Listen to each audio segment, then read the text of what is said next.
Bienvenidos a nuestra cuarta sesión del cuarto módulo, claves y conclusiones en la importancia de la Biblia. Y en esta ocasión vamos a ver el cuarto aspecto de las cosas en las que hay que detenerse. Y específicamente estaremos trabajando con las cosas que son similares. En esta ocasión vamos a trabajar con tres de las tantísimas figuras de dicción que vamos a encontrar en la Biblia. Estas son las analogías, los símiles y las metáforas. Así que comencemos con lo primero, las analogías.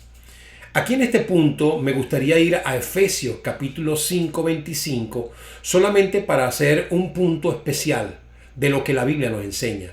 Dice: maridos, amad a vuestras mujeres, así como Cristo amó a la iglesia y se entregó a sí mismo por ella.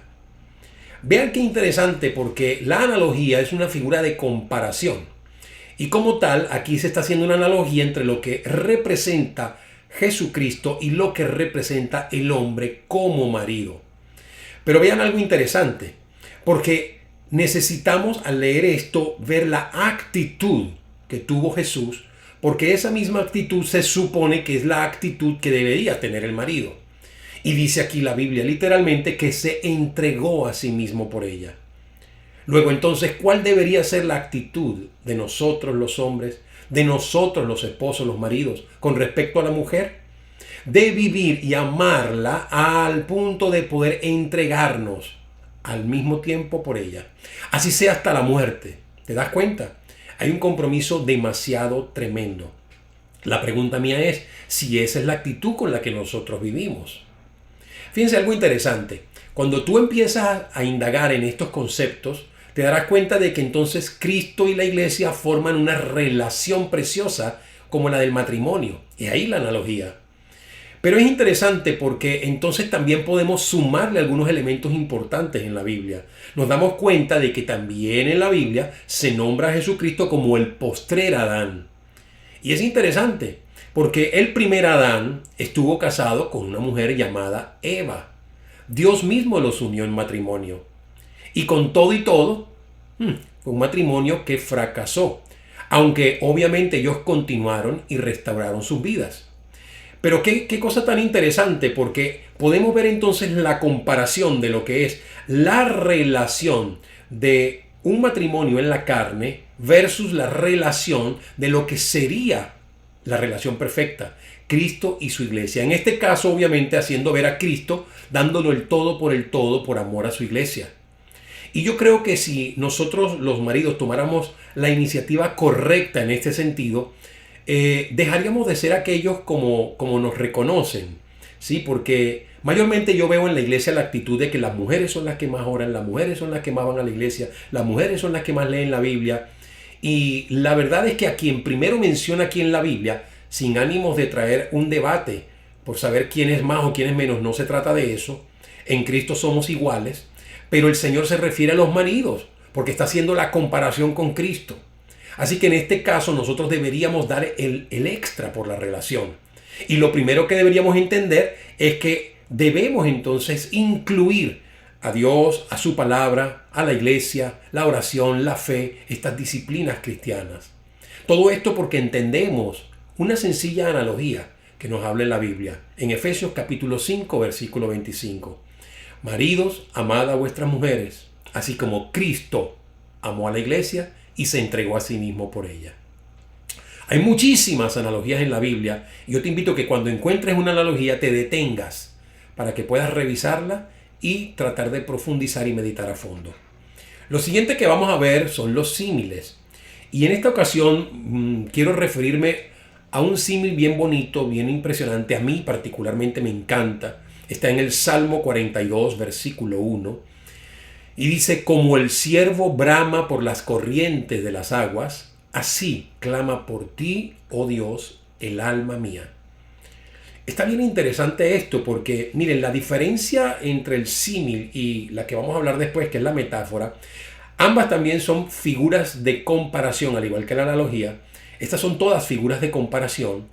Es que el símil utiliza la expresión como, así, mientras que las metáforas no, va directo a la comparación. Vamos al grano para que podamos entender. En lo que acabamos de leer dice que se compara al siervo con la actitud de nosotros. La actitud del siervo con la actitud nuestra. Pero dice como el siervo, así nosotros. ¿Ok? Entonces esa es la comparación que hay. Ese es el símil. Y me interesa muchísimo porque aquí dice la palabra que como el siervo brama.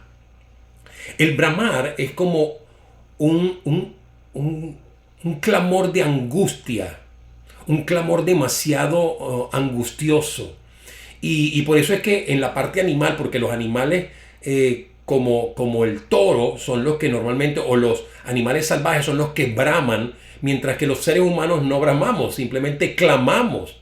Y esta es la comparación interesante, que nosotros debemos clamar con esa misma angustia con la que estos animales braman por las corrientes de las aguas.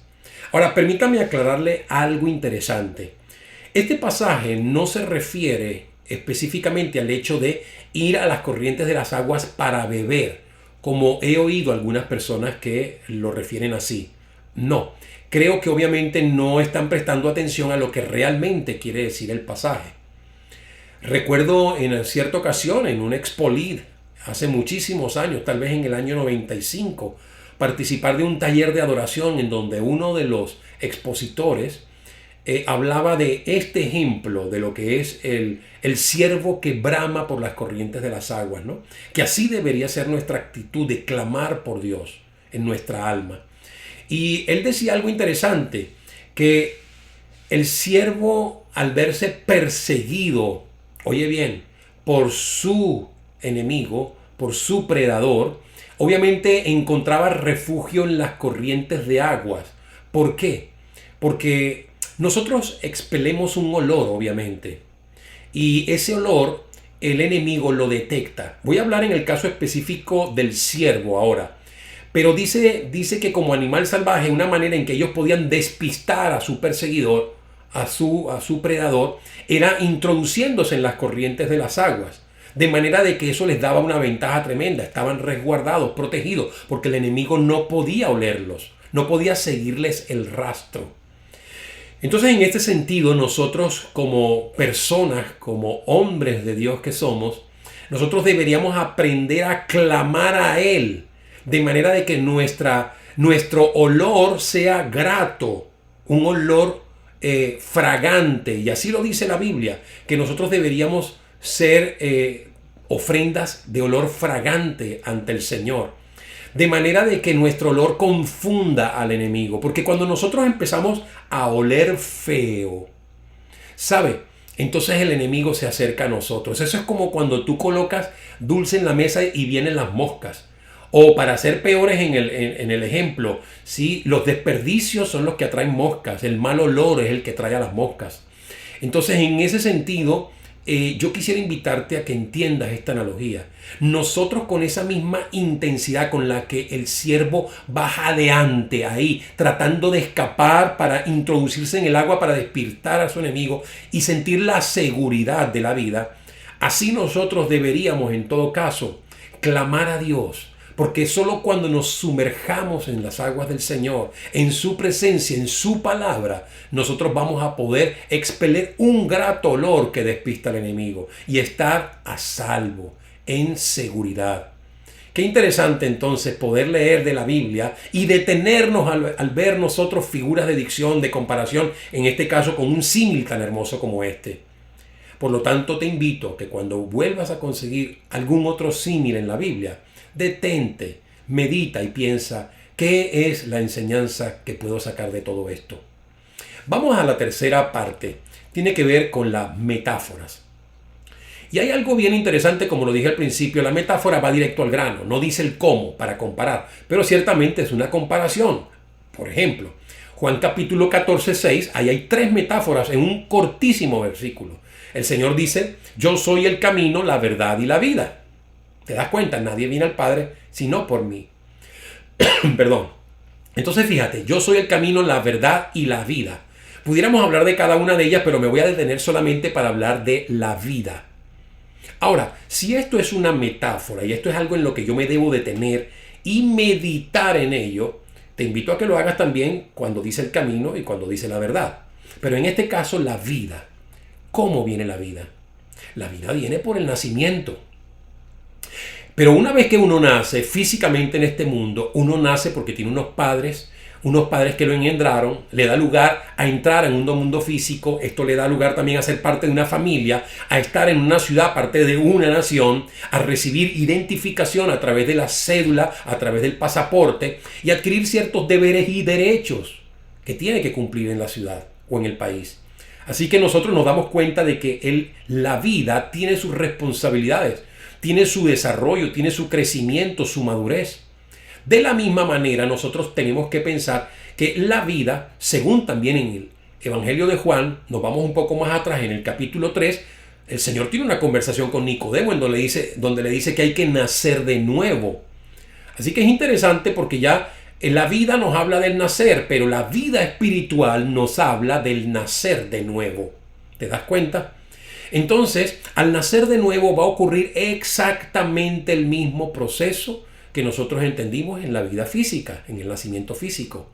Tú naces engendrado por Dios a una nueva vida. Eres introducido a la vida espiritual, a la vida de la relación con Dios.